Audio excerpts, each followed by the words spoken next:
Estava refletindo sobre o que vai acontecer e quais serão os prejuízos e quais já estão sendo os prejuízos das nossas crianças diante desta pandemia toda. Vamos falar sobre isso? Me chamo Deise Rosa, sou psicóloga, também trabalho com orientação de pais no processo educacional dos filhos.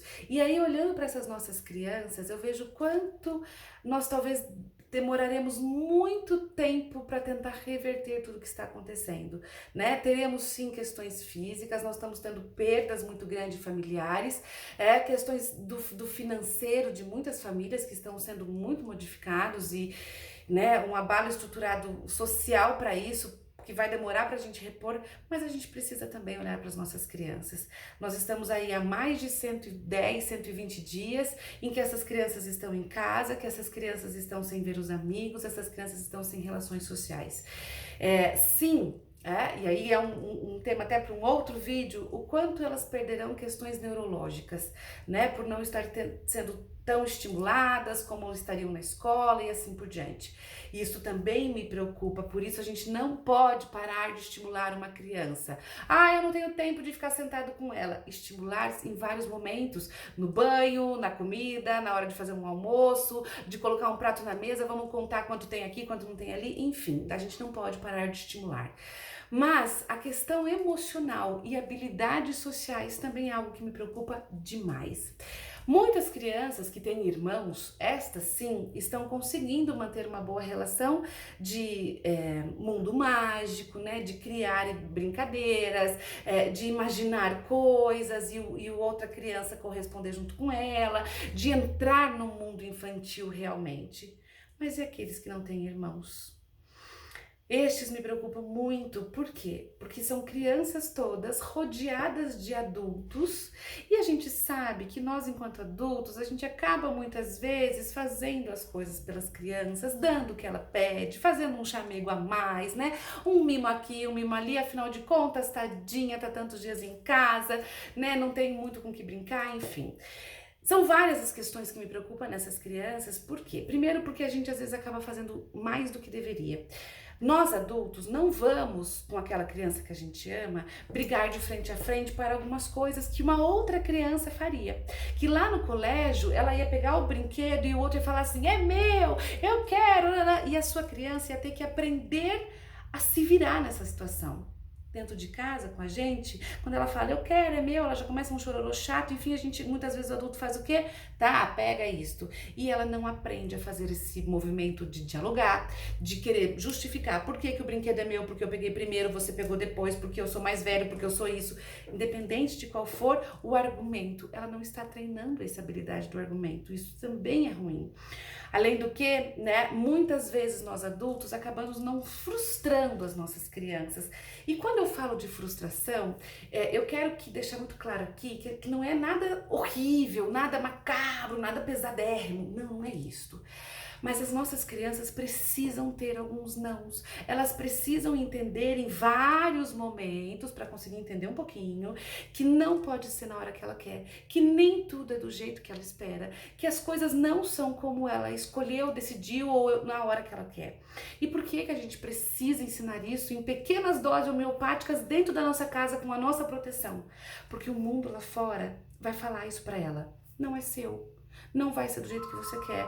Não é na hora que você quer.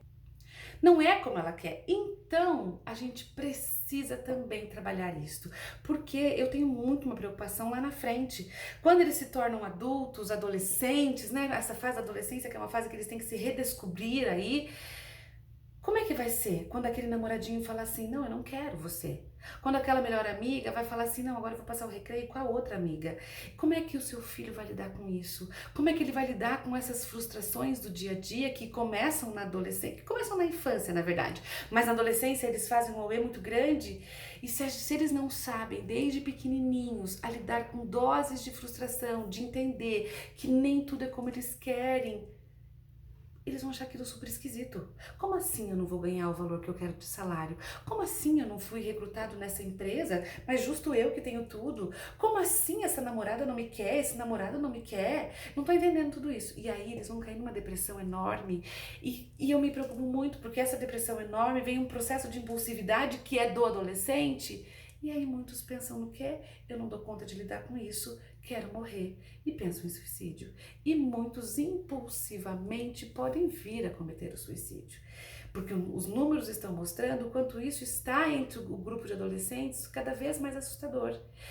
Então não é só na adolescência que a gente precisa cuidar disto, é agora na infância.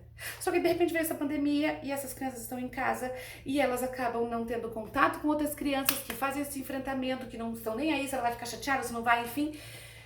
E elas estão só em casa. Então, queridos pais, vamos ensinar aos nossos filhos alguns nãos necessários, aqueles que são viáveis.